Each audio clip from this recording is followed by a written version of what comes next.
আমি তো এটা খুলে ফেলতে চাইছিলাম। উনি বললেন, "না, এটা খোলা খোলা লাগবে না।" উনি আমাকে পরামর্শ দিলেন যে এটাতে আবারও তরমুজ অথবা করলা অথবা এই জাতীয় যে পান ফসলগুলো জাতীয় আছে ফসল। সেগুলো দিলাম, তো ছায়ার কাজটা হয়ে যাবে আর অটোমেটিক্যালি আবার আদাও হবে। বিসমিল্লাহির রহমানির রহিম। আসসালামু আলাইকুম। আবারও চলে আসছি নুর ইসলামের ফার্মে। আজকে আমরা কিছু তথ্য আপনাদেরকে দেব। এখানে নুর ইসলাম ভাই মুগ্ধ হয়েছে আমার নেটিং পদ্ধতিতে আদা দেখে। এখানে আসলে নুর ইসলাম ভাই আমাকে মাটিটা দেখার জন্যে এবং তার একটা তরমুজের বস্তা পদ্ধতিতে আমরা ভিডিও চিত্র দেখাইছিলাম, আপনারা জানেন। এটা সে নষ্ট করবে না। কৃষিতে আসলে লেবার কস্ট খরচ কমার জন্যেই আমরা সবসময় কৃষিতে আপনাদেরকে আহ্বান জানাই। সেই প্রসঙ্গে আর আজকে কথা বলবো। আমাদের আমরা দুই ভাই জ্ঞান মত বিনিময় করি। নুর ইসলাম ভাই 3 দিন ধরে ডাকতেছে, আসলে না আসলেও পারি না, তার থেকে আমি কিছু জ্ঞান অন্বেষণ করি। আমার কিছু তথ্য থাকবে, আরও কিছু জ্ঞান নিয়ে আমরা কৃষিটাকে একটা পর্যায়ে নেওয়ার জন্যে মরিয়া হওয়া লাগছি। এবং আপনারা যারা জ্ঞানী গুণী, কৃষি ভালো বোঝেন, কৃষিতে ভালো পারদর্শী, তারা আপনারা আমাদেরকে সাপোর্ট দেবেন। আমাদের প্রতিনিয়ত কৃষির আপডেট করতে হবে, তা না হলে দিন আমাদের কৃষক হারে যাবে। আমরা কৃষককে হারাতে চাই না। আমরা ইতিপূর্বে যে কৃষিগুলো করছিলাম, আমি 2025 সালে একটা ইউটিউবে আপনাদেরকে ঘোষণা দিছি যে আমি কিছুই বুঝি না। আসলে কৃষিটা তাহলে কত জটিল এবং কঠিন। জন্মসূত্র থেকে কৃষি করতেছি, 25 সালে আসে যখন নিজেকে বুঝালাম। আমরা আদা চাষ করি কি, যে ছায়া লাগবে 50%, না, নাথিং রং, আমরা রোদে করছি। আপনি 80% রোদ ছাড়া আদাতে আপনার ফলন হবে না, গাছ হবে, ফলন হবে না। এগুলো অনেক ভুল। আমরা রাসায়নিক সার দেই, জৈব সারও দেই। এটা আমরা সমন্বিত দেব না। রাসায়নিক সার থাকবে নিচে, জৈব সার থাকবে উপরে। কেন উপরে থাকবে জৈব সার? জৈব সারের এফেক্টে যেন আদার পচন বা ব্লাস্ট না আছে। আর রাসায়নিক সারের অ্যাসিড বা বিভিন্ন অম্লতার কারণে দ্রুত গতিতে পোকামাকড়ের উপদ্রব্য বা আসে, এগুলা নিয়েও ভিডিও থাকবে। আজকে আমি এগুলার দিকে যাচ্ছি না। আমি শুধু আজকে নুর ইসলাম ভাইকে একটা তথ্য দেব, এই ইনস্ট্রুমেন্টটা না ভেঙে কিভাবে আসলে এখানে নেটিং পদ্ধতি করা যায়। আমি বারবার আসতেছি একটাই কারণে, এই নিউজগুলো আপনারা বারবার আমাকে প্রশ্ন করেন, ভাই কিভাবে করব।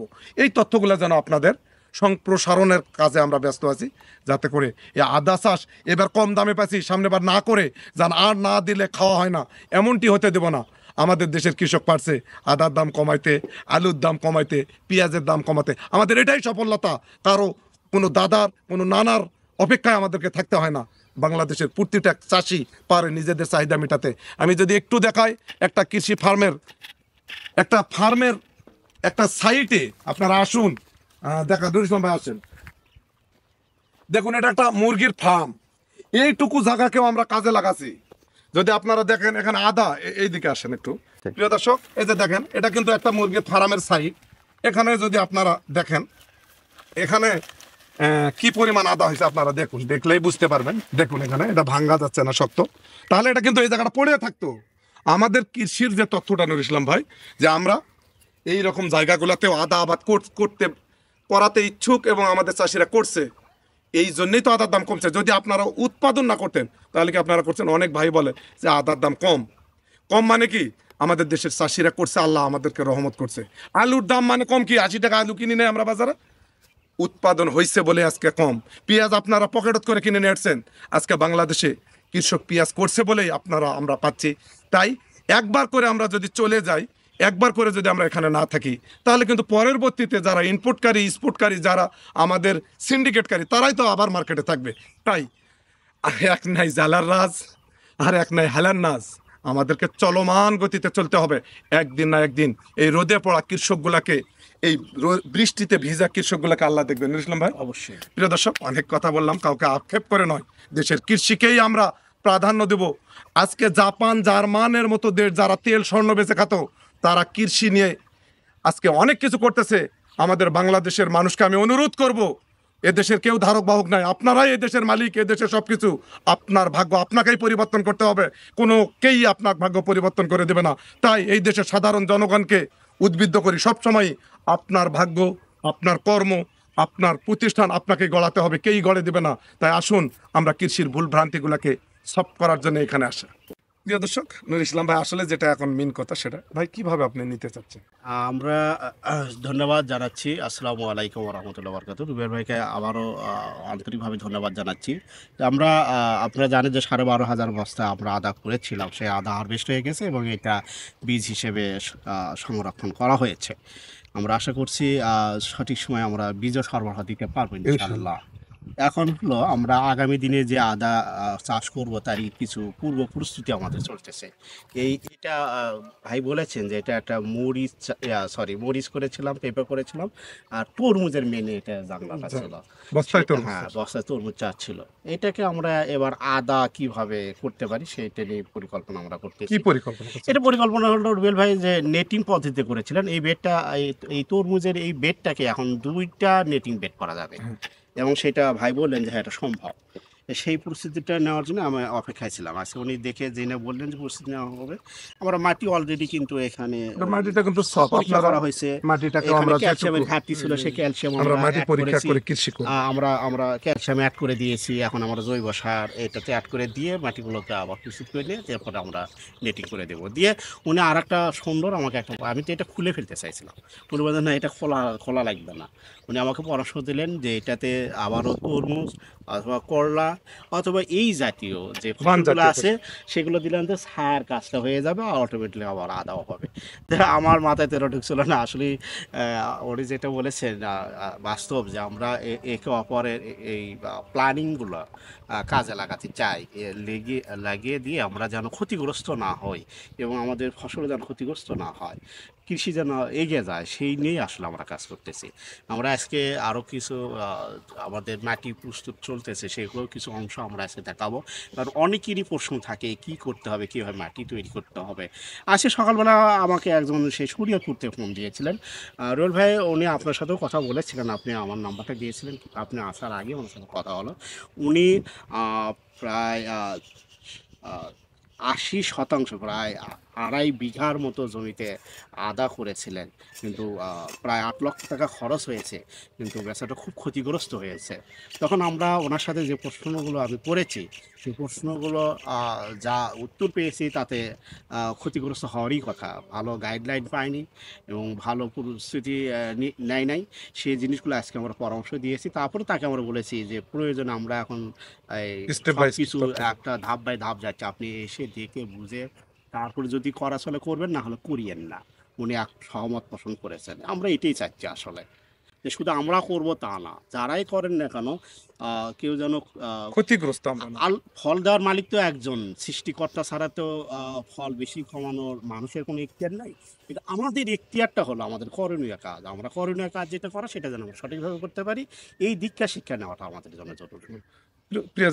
প্রিয় দর্শক, ধৈর্যের ব্যাপার আছে। আমি আজ ৩ দিন থেকে একইভাবে নুর ইসলাম ভাইকে বলতেছি, আজ যাব, কাল যাব, পরশু যাবো। যারা কৃষি করে আপনারা জানেন, কৃষক ভাইয়েরা, আমরা অনেক ব্যস্ত থাকি। আরও একটা প্ল্যানিং চলতেছে পেঁপা নিয়ে। পেঁপাকে আরও উন্নত করব আমরা। এই শাহী পাসি একটু উন্নত, এটা নিয়েই যদি আমাদের কৃষক এত লাভবান হয়, তাহলে এটাকে আরও যদি হাই লেভেলে নিয়ে যাওয়া যায়, এটা নিয়ে আমি অন্য ভিডিওতে বলবো। এখানে আসে দেখেন ভাই, এটা ভাঙতে চাচ্ছিল। এখানে কিন্তু খুঁটি আছে, আপনারা দেখুন। এই খুঁটিতেই সামনে একটা খুঁটি দিলে এটা বেড হয়ে গেল, এবং এই মাচাটা তার ভাঙ্গার 100% পরিকল্পনা ছিল। এটাকে কৃষিতে একটা জমিকে অন্তত 4টা ফসল থাকতে হবে। শুধু যদি আপনি সমস্ত খরচ নিয়ে আসে আদার উপর ফেলান, তাহলে আপনি লস করবেন 100%। এখানে থাকবে তরমুজ, এখানে থাকবে শশা, এখানে থাকবে করিল্লা, লাউ জাতীয় অনেক ফসল। ফাঁকগুলোতে বিভিন্ন 4-5টা ফসল যখন থাকবে, 7টি ফসল হবে আদা। কিন্তু আপনারা তা না বুঝে আদা ওই হিসাব খরচ করতে করতে আপনার 500 টাকা কেজি আদা উৎপাদন করতে গেল, আজ 100 টাকা যখন লাগছে, আপনি তখন হতাশ করতেছেন। কেন? নাথিং রং, ভুল চিন্তা আমরা করবো না। আমাদের চিন্তাধারা থাকবে একই জমিকে, আমাদের আধুনিক কৃষি ফার্মের ভিডিওগুলো দেখবেন, অনেক ফসল উৎপাদন করব এবং অল্প জায়গাতে, হাই ডিএনসিতে, অল্প সময়ে। এবং কোন ফসলটা করব? যে ফসলটা যে সময় উচ্চ মূল্য, সামনের দিকে মরিচের উচ্চ মূল্য থাকবে, সামনের দিকে শশার উচ্চ মূল্য থাকবে, তরমুজের উচ্চ মূল্য থাকবে, যে ফসলগুলো অত্যন্ত মূল্যবান। কিন্তু আপনি যদি ওই সিজনারি করেন। হ্যাঁ প্রিয় দর্শক, এই যে আমরা যেটা বারবার বলছিলাম যে মাটি, আদার মাটি প্রথম বৈশিষ্ট্য মাটি। এই যে আমরা এই মাটিটা যে দেখাচ্ছি, এটা ভাইকে আমি ওই জন্যই দেখালাম। এই মাটিতে দেখেন প্রায় অ্যাটলিস্ট 60% বালির ভাব আছে। কয় পার্সেন্ট? 60%। 60। এই দেখেন, এটা আমাদের কল্পনা, আমরা ওখান থেকে সরে অন্য একটা জায়গায় করো ভাই। আমরা কিন্তু এটা প্রথম কথা, এই জায়গায় করো, এই জায়গায় করো। ব্যাস, এই দেখেন, প্রথম কথা হলো আদার মাটির বৈশিষ্ট্য আপনার কোনোভাবেই এঁটেল হওয়া যাবেই না। না, বেলে দোআঁশ না, আবারও আমরা বলছি মেহেরবানি করে দোআঁশ না, বেলে দোআঁশ, বেলে কথাটা আগে বলা হচ্ছে, তার মানে বালির ভাগ যেন কমপক্ষে 50 ভাগ থাকে, এইরকম মাটি নির্বাচন করবেন। হ্যাঁ, মাটিটা কারণ অনেক এই soft। মাটিগুলো সব থাকবে, কারণ এটা আদা কখন- হলো কন্দ জাতীয় ফসল। এটা মাটি যদি সব না থাকে তাহলে কন্দ বড় হতে পারবে না, এবং এঁটেল মাটিতে পচন দ্রুত হয়, যখন বৃষ্টি বাদল বেশি হবে তখন পচন রস দ্রুত হয়ে ধরে। যায়। হ্যাঁ, রস ধরে থাকে, পচন দ্রুত হয়, এই জন্য করে এইরকম মাটি প্রথম আগে আপনারা অসংখ্য ধন্যবাদ নুর ইসলাম ভাই, এদেশের কৃষিতে তথ্য দিয়ে। যে সময় আমাদের রেস্টে থাকার কথা ছিল সেই সময় রোদের মধ্যে এদেশের কৃষিকে এগিয়ে নেওয়ার জন্য যে তথ্য দিচ্ছেন, অসংখ্য ধন্যবাদ। প্রিয় দর্শক, এটাতে নেটিং হবে, সেটার আমি প্ল্যানগুলা ভাইকে এটা তো আর ভিডিও দিয়ে যাব। পরবর্তীতে যখন নেটিং ভাই করবে আমাদের ডিরেকশনগুলো আমরা আপনাদের সামনে তুলে ধরার চেষ্টা করব। আপনারা আমাদের জন্য দোয়া করবেন, আমাদেরকে জ্ঞান দিবেন। আমরা নিতান্তই অশিক্ষিত কৃষক, যারা জ্ঞানী গুণী শিক্ষিত, যারা কৃষি নিয়ে চিন্তা করেন, তারা আমাদেরকে এর সাথে আমরা আজকে একটা অংশ যোগ করে দেবো আমাদের, আর ওটা আলাদা একটা সেক্টর করব। আচ্ছা ঠিক আছে, ওই ভিডিওটা আলাদাই, যে মাটি পরিস্থিতি ভাই মাটি কিভাবে পরিস্থিতি করছে চলতেছে। এটা নিয়ে আমাদের জন্য দোয়া করবেন। ভিডিওটাতে অনেক কথা বলি, কাউকে আক্রোশ করে নয়, দেশের কৃষিকে বাঁচার জন্যে, দেশের যুব সমাজকে বাঁচার জন্যে, দেশের মানুষ শান্তিতে বসবাস করার জন্য সবসময় চেষ্টা করি। যে ভাবেই বুঝি, যে যাভাবে পারি, জেনে বুঝে কৃষিতে আসবো, তাহলে আমরা লস করবো না। কৃষি বাংলাদেশের সর্বোচ্চ শিল্প হবে, এই আশা ব্যর্থ করে শেষ করলাম। আসসালামু আলাইকুম। ওয়ালাইকুম আসসালাম।